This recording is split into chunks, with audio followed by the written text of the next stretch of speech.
चलिए, कल आपसे जो चर्चा हुई थी नियोजित विकास राजनीति में, जिसमें हमने पंचवर्षीय योजनाओं पर चर्चा किया था। प्रथम पंचवर्षीय, द्वितीय पंचवर्षीय, तृतीय पंचवर्षीय हैं, और तृतीय के बाद जो चौथी पंचवर्षीय योजना शुरू होनी चाहिए थी, वो उसी समय पड़ोसी राज्यों से यानी देशों से युद्ध पाकिस्तान से 65 में तो नहीं हुआ था, तो और उसी समय कुछ अकाल वकाल भी पड़े थे, तो जिसके कारण पंचवर्षीय युद्ध के नाते पंचवर्षीय योजना लेट हुई, तो फिर वार्षिक योजनाएं 3 वर्ष लगातार चलाई गई। और विकेंद्रित नियोजन जो है, जो योजनाओं को बांट करके विकास किया गया है, और विकास की नीति पर जो विवाद थे उस पर चर्चा हुई थी। और विवाद किस पर था? कृषि बनाम उद्योग और निजी क्षेत्र बनाम सार्वजनिक क्षेत्र, ठीक है, जिसमें मिश्रित अर्थव्यवस्था का मूल्यांकन भी था, सार्वजनिक क्षेत्रों की आलोचना भी हुई थी। दक्षिणपंथी जो विचारधारा के लोग देश में थे हैं, और जो वामपंथी विचारधारा जो समाजवादी सोच के तहत देश का विकास चाहते थे, उन्होंने इसका स्वागत भी किया था, लेकिन निजी क्षेत्र की आलोचना उन्होंने भी किया। निजी क्षेत्र की आलोचना। आज जो आपके साथ हम चर्चा करेंगे वो है नियोजित विकास के परिणाम और उपलब्धियाँ। यही आज के आपके अध्ययन का केंद्र बिंदु है। जब हम बात करते हैं विकास की, तो एकाएक हमारा दिमाग आज़ादी के समय पहुंचता है हमारे देश के लिए। जब देश स्वतंत्र हुआ, स्वतंत्र भारत के सामने 3 मुख्य चुनौतियां थीं, और इनमें से जो सबसे कठिन चुनौती थी वो तीसरी चुनौती थी। नियोजित विकास के आरंभिक प्रयासों को देश के आर्थिक विकास और सभी नागरिकों की भलाई के लक्ष्य में आंशिक सफलता भी मिली थी। आरंभिक समय में इस देश में बड़े कदम न उठा पाने की अक्षमता एक राजनीतिक समस्या के रूप में प्रकट हुई थी, और असमान विकास से जिनको लाभ पहुंचा था वे शीघ्र ही राजनीतिक रूप से शक्तिशाली हुए थे, और इनके कारण सबके कल्याण को ध्यान में रखकर विकास की दिशा में कदम उठाना और कठिन हो गया था। तो नियोजित विकास के आरंभिक दौर का मूल्यांकन करते समय हमको हमेशा इस बात का ध्यान रखना होगा कि इसी दौर में, जो नियोजित विकास का दौर था स्वतंत्रता के बाद, इसी दौर का मतलब यही है, भारत के आगामी आर्थिक विकास की आधारशिला पड़ी थी। ये तो सोचना ही पड़ेगा सबको।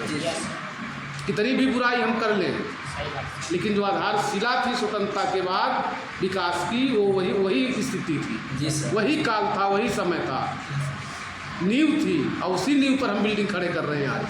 कोई नई नींव हम नहीं डाल रहे हैं। भारत के इतिहास की कुछ सबसे बड़ी विकास परियोजनाएं इसी अवधि में आरंभ हुई। इनमें सिंचाई, बिजली के उत्पादन के लिए आरंभ की गई, आप देखेंगे भाखड़ा नंगल बांध, हीराकुंड जैसे विशाल बांध परियोजनाएं भी शामिल हैं। और सार्वजनिक क्षेत्र में कुछ भारी उद्योग जैसे इस्पात संयंत्र, तेल शोधक कारखाने, विनिर्माता इकाइयाँ, रक्षा उत्पादन आज इसी अवधि में हुई।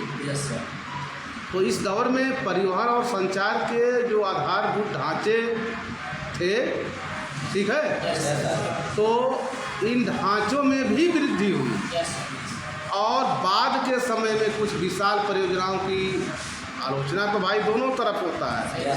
अगर आप कुछ ना करोगे तब भी आलोचना होगा, और करोगे तब भी आलोचना। तो पढ़तव्यम तो मर्तव्यम, ना पढ़तव्यम तो मर्तव्यम। तो किस तरह का मरना है? कर्तव्यम, कर्म करते हुए मरो। कर्म करते हुए यदि हमारा जीवन खत्म होगा तो लोग याद करेंगे। आकर्मण होके मरेगा तो लोग क्या कहते हैं, वो शब्द हम यहाँ नहीं बोलेंगे, लोग घृणा भाव रखेंगे। गांव में एक कहावत होती है कि ऐसा कर्म कर रहा है कोई थूकने वाला भी नहीं है। तो इस नाते कर्म ऐसा हो। कबीर साहब ने क्या कहा है कि कबीरा जब पैदा हुए सब हंसे हम रोए और ऐसी करनी कर चले हम हंसे जग रोए। ये कर्म की परिभाषा कबीर साहब ने बहुत अच्छे ढंग से किया है, अच्छे कर्म के लिए। क्यों? क्योंकि पैदा होना, हम कहाँ पैदा हो रहे हैं ये हमारे बस में नहीं है, लेकिन हम क्या करके जा रहे हैं ये हमारे बस में है। जब आप कक्षा 10 में लोकतंत्र और विविधता पढ़े होंगे, इकाई 3 में लोकतांत्रिक राजनीति में, तो आप देखे होंगे कि एक आपको पहला जो उसमें कहानी सुनाया जाता है अमेरिका का 1968 का ओलंपिक गेम की बात, इसमें कार्लोस और स्मिथ अमेरिका की तरफ से खेलते हैं, लेकिन जो उनको जातीय या नस्लीय अपमान मिलता है उससे लड़ने का जो प्रतीक होता है, गले में जो एक माला पहने रहते हैं और वो पहन करके वो सम्मान लेने जाते हैं। अमेरिका के लोग कहते हैं कि खेल भावना का ये अपमान है, लेकिन वहीं जो ऑस्ट्रेलिया का खिलाड़ी दूसरा था, नारनेव या पता नहीं क्या नाम था, वो भी वहाँ उनके साथ खड़ा होता है। किस लिए? पैदा होना तो नहीं बस का था कि हम श्वेत पैदा हुए, अश्वेत पैदा हुए, हिंदू पैदा हुए, मुसलमान पैदा हुए, जाति में पैदा हुए कि जाति में नहीं पैदा हुए, लेकिन अन्याय और जुल्म के खिलाफ इन सब भावनाओं को त्याग करके जो खड़ा होगा वही जाना जाएगा संसार में। तो ये तो मेरे बस का है ना। और आपने देखा कि ऑस्ट्रेलिया का जो खिलाड़ी खड़ा था वे श्वेत था, अंग्रेज था, और जो दोनों खिलाड़ी कार्लोस और स्मिथ थे वे अश्वेत थे, अफ्रीकी अमरीकी जो वो होते हैं, अफ्रो अमरीकी नागरिक होते हैं, जहाँ उन्हें हमेशा नस्ली भेदभाव झेलना पड़ता है। और हुआ क्या कि ऑस्ट्रेलिया के खिलाड़ी को उसके बाद टीम में कभी लिया ही नहीं गया उनका साथ देने के लिए। लेकिन वही अमेरिका जो नस्ली भेदभाव भी करता था, लेकिन बाद में उन दोनों उसको आभास हुआ कि नहीं ये गलत था, और उन दोनों खिलाड़ियों को जिस यूनिवर्सिटी में वो पढ़े हुए थे वहाँ बुला करके उनको सम्मानित किया गया। यूनिवर्सिटी के मेन जहाँ गेट से अंदर होते हैं दोनों की मूर्ति लगाई गई, ठीक। और ऑस्ट्रेलिया का खिलाड़ी जब मरा, ये 68 की बात है, और जब वो मरा तो उसको कंधा देने के लिए दोनों खिलाड़ी जीवित थे, ऑस्ट्रेलिया गए हुए थे। तो कहाँ कौन पैदा हुआ, किस जाति, किस धर्म, किसमें पैदा हुआ, इसको कोई मायने नहीं रखता। हम कहाँ खड़े हैं ये हमारे बस का है। इस नाते कबीर साहब ने कहा कि कबीरा जब पैदा हुए जग हंसे हम रोए और ऐसी करनी कर चलो हम हंसे जग रोए, ठीक। ये अपने बस का है। तो यही है जो हम आपको पढ़ा रहे हैं इसको, ठीक है। कि ये मत सोचो कि हमारी कौन अच्छाई बता रहा है कौन बुरा, आलोचना तो होनी ही होनी है, लेकिन सामने वाले को आलोचना का मौका ये दो कि आपके जो अच्छे कर्म हैं उसमें से वो कमी निकालना हमें और अच्छे कर्म करने की, ठीक है। इसी नाते उसको समालोचक कहा जाता है, समालोचक। तो तमाम योजनाएं उस काल में हुई। हमारे कहने का मतलब आलोचना करना कुछ लोगों का काम है, लेकिन ये भी कोई दरकिनार नहीं कर सकता कि जो बुनियाद उस समय रखी गई थी आज उसी पर ही हम काम कर रहे हैं। फिर भी बात के समय में भी आर्थिक समृद्धि, जिसमें निजी क्षेत्र की आर्थिक समृद्धि शामिल है, इस आधार के बिना संभव नहीं हो पाती, ठीक। तो पहला काम क्या हुआ हमारा देश कृषि प्रधान देश है जी सर।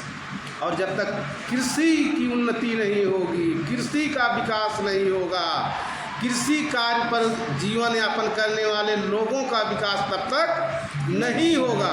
और जब तक कृषि और कृषि आधारित विकास नहीं होगा, देश कभी भी विकास की श्रेणी में खड़ा नहीं हो पाएगा। तो जहाँ तक कृषि क्षेत्र का प्रश्न है, उस अवधि में मैंने स्वतंत्रता के तुरंत बाद ही जी सर भूमि सुधार के गंभीर प्रयास हुए और इनमें सबसे महत्वपूर्ण और सफल प्रयास हमने आपको बताया था कि सरकार और किसान के बीच एक बिचौलिया था, एक वर्ग जमींदार वर्ग, ठीक है। तो पहला काम हुआ जमींदारी प्रथा का अंत, जी सर, उसी काल में हुआ। और उसका लाभ हुआ कि जब मेहनत करने वाले के हाथ में खुद ज़मीन आ गई तो उसने वही मेहनत जी तोड़ करके किया, तो एकदम खेती हमारी लहलहा गया। और जहां हम आज़ादी के तुरंत बाद खाद्यान्न की समस्या से जूझ रहे थे, वही हम आत्मनिर्भर ही नहीं बल्कि दूसरे देशों को भी अनाज आज के समय में बेच रहे हैं, है कि नहीं है? और जमींदारी प्रथा क्या थी? ये अंग्रेजी शासनकाल से चली आ रही थी। अंग्रेजों के पहले जमींदारी व्यवस्था हमारे यहाँ नहीं थी। और इस साहसिक कदम को उठाने से जमीन उस वर्ग के हाथ से मुक्त हुई जिसे कृषि में कोई दिलचस्पी नहीं थी। इससे राजनीति पर वर्चस्व कायम रखने की जमींदारों की क्षमता भी घटी और जमीन के छोटे छोटे टुकड़ों को एक साथ करने के प्रयास किए गए, जिससे खेती का काम सुविधाजनक हो सके और यह भी सफल रहा। भूमि सुधार की 2 अन्य कोशिशों को थोड़ी कम सफलता मिली, यद्यपि इस बात के लिए कानून बनाए गए कि कोई भी अधिकतम कितनी भूमि अपने नाम रख सकता है, कानून बन गया था।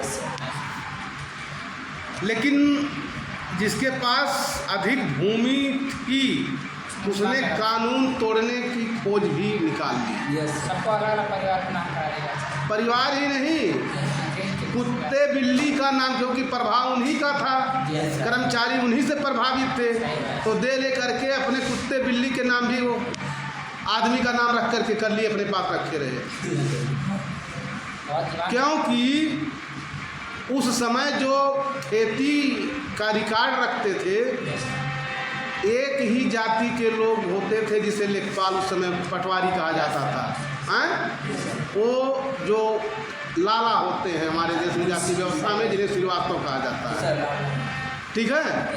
तो पहले से ही जमींदारों के वो आगे पीछे वाले थे, तो उनको लाभ मिलता गया। इसी तरह वो काम करते रहे जमींदारों के पक्ष में, लेकिन उसके बाद भी बहुत खेतियाँ बटी।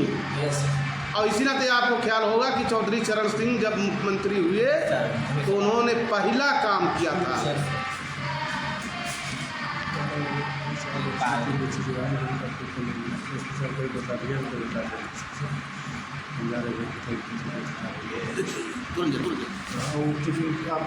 हाँ टिकू ढक्कन जो है स्टाफ रूम में रखवा दिया। ठीक, बाकी चाबी विनोद जी के पास है। ठीक, आप जाइए।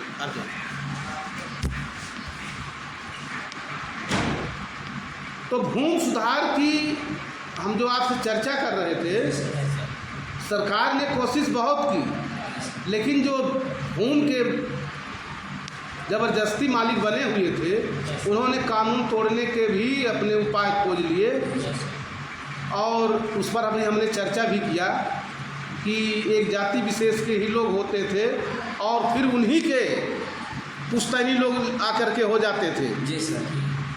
लेकिन जब चौधरी चरण सिंह हुए तो उन्होंने पहला काम किया कि आम जनता के लिए वो पद खोल दिया, लेखपाल पद।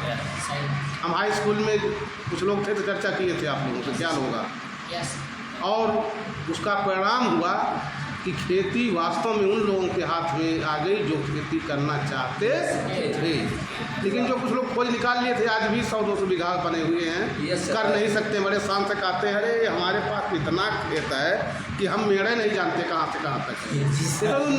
ये तो हमारे देश में बोल करके सम्मान पा सकते हैं, विदेशों में ये बोलने वाला व्यक्ति अपमान का पात्र होगा। हाँ, हम ये कहते हैं कि हमको इतना क्लास मिलता है कि हम किसी क्लास में नहीं जाते, जनमन करते कौन क्लास कहाँ है, प्रशंसा तो क्या है ये? अपने आप को इसका मतलब हाँ अयोग्य है। तो कृषि के विकास और खेतिहर जनता के कल्याण से जुड़ी इन नीतियों को ठीक और प्रभावी तरीके से प्रयोग में ला पाना आसान नहीं था। ऐसा तभी हो सकता था जब ग्रामीण भूमिहीन जनता लाभबंद हो, लेकिन भूस्वामी भी बहुत शक्तिशाली थे और इनका राजनीतिक प्रभाव भी था। इसी कारण भूमि सुधार में अनेक प्रस्ताव या तो कानून का रूप नहीं ले सके या कानून बनाने पर मात्र कागज की शोभा बढ़ाते रहे। और इससे यही पता चलता है कि आर्थिक नीति किसी समाज की वास्तविक राजनीतिक स्थिति का अंग होती है। इससे स्पष्ट है कि शीर्ष नेताओं की सद इच्छा के बावजूद, माने अच्छी इच्छा, अच्छी सोच के बावजूद प्रभुत्व संपन्न सामाजिक वर्ग भी सदैव नीति के निर्माण और उसके क्रियान्वयन पर अपना कारगर नियंत्रण रखता रहा। दूसरा जो था वो खाद्य संकट था, अनाज का। 1960 के दशक में कृषि की दशा में गिरावट दर्ज की गई और 1940 और 50 के दशक में ही खाद्यान्न की वृद्धि दर, जनसंख्या की वृद्धि दर तैसे अपने को ऊपर रख पाई थी। 1965 से 67 के बीच देश के अनेक भागों में सूखा पड़ा और 65 में हमने चर्चा भी किया कि युद्ध भी कोई हुआ था। इसी अवधि में भारत ने 2 युद्धों का सामना भी किया, उसे विदेशी मुद्रा के संकट भी झेलने पड़े। तो इन सारी बातों के कारण खाद्यान्न की भारी कमी हो गई और देश के अनेक भागों में अकाल जैसी स्थिति उत्पन्न हो गई। तो खाद्यान्न के अभाव में कुपोषण बड़े पैमाने पर फैला और इसे गंभीर रूप धारण कर दिया। तो एक अनुमान के मुताबिक बिहार के अनेक भागों में उस समय प्रतिदिन का आहार जो 2200 कैलोरी होना चाहिए घट करके 1200 हो गया, जबकि एक सामान्य मनुष्य के लिए प्रतिदिन 2400 कैलोरी की आहार की आवश्यकता होती है। 1967 में बिहार में मृत्यु दर पिछले वर्ष की तुलना में 34% बढ़ गया, 1-2% नहीं, 34%। और इन वर्षों के दौरान बिहार में उत्तर भारत के अन्य राज्यों की तुलना में खाद्यान्न की कीमतें भी अत्यधिक बढ़ी। जी सर। तो हुआ क्या कि इस कारण विभिन्न राज्यों के बीच खाद्यान्न का व्यापार नहीं हो पा रहा था। जी सर। ठीक है। Yes sir. तो खाद्य संकट के कई परिणाम हुए। सरकार को गेहूं आयात करना पड़ा, माने विदेश से मंगाना पड़ा। आयात माने मंगाना, निर्यात माने भेजना। जी सर। और विदेशी मदद विशेष रूप से संयुक्त राज्य अमेरिका की यस सर। भी स्वीकार करनी पड़ी, जो हमारी गुट निरपेक्षता थी, किसी गुट में हम शामिल नहीं होंगे, लेकिन मरता क्या नहीं करता। ठीक है। सरकार ने उस समय अपनी भारतीय जनता को बचाए रखने के लिए वो भी समझौता किया। अब योजनाकारों के सामने प्राथमिकता तो यह हो गई थी कि किसी भी तरह खाद्यान्न के मामले में आत्मनिर्भरता प्राप्त की जाए। पूरी योजना प्रक्रिया इसी जुड़ी आशा एवं गर्वबोध को इन बातों से एक धक्का लगा। इसके बाद तब हरित क्रांति, भूमि सुधार, खाद्य संकट, हरित क्रांति। विदेशों पर अन्न के लिए निर्भरता अपमानजनक बात थी। और मैं चर्चा आपसे कर दूं कि मैं खुद जानता हूं कि हमारे घर में जब हम लोग पढ़ रहे थे तो बंटवारा हो गया। Yes sir. पिताजी घर में बड़े थे, चाचा तो छोटे थे। Yes sir. तो हमारे घर में ये था कि जो बड़ा होता है वो अपना शहर वहार कोर्ट कचहरी जो मामला हो देखता था। Yes sir. और जो घर के छोटे लोग होते थे परिवार में उम्र में, वो खेती बाड़ी देखते थे। Yes sir. लेकिन जब हम लोग पढ़ने लगे उसी समय बंटवारा हो गया तो पिताजी कभी खेती तो किए नहीं थे। तो एकाएक समस्या आ गई खेती करने की। जी सर। और उस समय जो अनाज उत्पन्न जितना होना चाहिए यस सर। वो रहा नहीं है। धन जी एक हाथ मार देंगे अगर सोओगे। ऐसा नहीं है कि मैं पढ़ा रहा हूँ तो निगाह नहीं है, मैं उनको बड़ी देर से देख रहा हूँ। एक बार बता दें और टाइट होकर बैठा करो, हाथ आराम से बैठो। तो अनाज खरीदना पड़ा। Yes sir. और मुझे ख्याल है कि मुझे बचपन का याद है शब्द पिताजी का कि अनाज खरीदना हमारे लिए मरने के बराबर है, जी सर। अपमान था। वही जो मैं अभी आपको पढ़ा रहा हूँ यस सर। कि विदेशों से अन्न के पर निर्भरता करना यस सर। देश के लिए अपमानजनक बात है। दूसरे देशों से। इसके अतिरिक्त अमेरिका द्वारा हमारी विविधता का उपयोग हमारी नीतियों को प्रभावित करने के लिए किया जा रहा था। जो हमारी व्यवस्था थी वो हमारी नीति प्रभावित करने के लिए अमेरिका मदद कर रहा था। जी सर। इसलिए भारत सरकार ने खाद्यान्नों का उत्पादन बढ़ाने के लिए एक नई नीति अपनाई, हरित क्रांति। Yes sir. हरित क्रांति मतलब कृषि का आधुनिकीकरण। Yes sir. नए खाद और उन्नत तकनीकी। नई कृषि नीति के 3 प्रमुख अंग थे। पहला कि जिन भागों में सिंचाई सुविधाएं उपलब्ध थी वहाँ किसानों को कम मूल्य पर वो सुविधा उपलब्ध कराई जाए। रासायनिक उर्वरक, कीटनाशक दवाइयाँ और बीजों की उन्नत किस्में ये सब उपलब्ध कराई जाए। दूसरे कि किसानों को कृषि मशीनरी खरीदने के लिए प्रोत्साहित किया गया और इसके लिए उन्हें ऋण और अनुदान भी दिया गया। Yes sir. तीसरा कि सिंचाई सुविधाएं निरंतर बनी रहें, ट्यूबवेल, ट्रैक्टर, थ्रेसर आदि काम करते रहें। इसके लिए डीजल और विद्युत शक्ति की आपूर्ति ठीक रखी गई और कृषि क्षेत्र का विस्तार किया गया। मतलब अब अधिकाधिक भूमि पर फसलें उगाई जाने लगी। Yes sir. तो नई तकनीकी और कृषि के आधुनिकीकरण से भूमि की उत्पादन क्षमता बढ़ाने में सहायता मिली। इससे 1967-68 के दौरान खाद्यान्न के उत्पादन में व्यापक वृद्धि, केवल वृद्धि नहीं, व्यापक माने बड़े पैमाने पर वृद्धि हुई। किसानों के नए किस्म के बीजों हैं, जी सर, जैसे लरमा, राजो, सोनारा, कल्याण तथा नई कृषि मशीनरी के लिए अभूतपूर्व उत्साह पाया गया। यही कारण था कि समूचे घटनाक्रम को हरित क्रांति का नाम दिया गया। सरकार ने इस बात की गारंटी दी कि कृषि उपज को अधिक मूल्य पर भी खरीद लिया जाएगा। Yes sir. ठीक है। Yes sir. हम चाहते हैं कि आज इतना ही रहे, बाकी कल आपके साथ हरित क्रांति के लाभ यानी परिणाम पर चर्चा करेंगे। ठीक।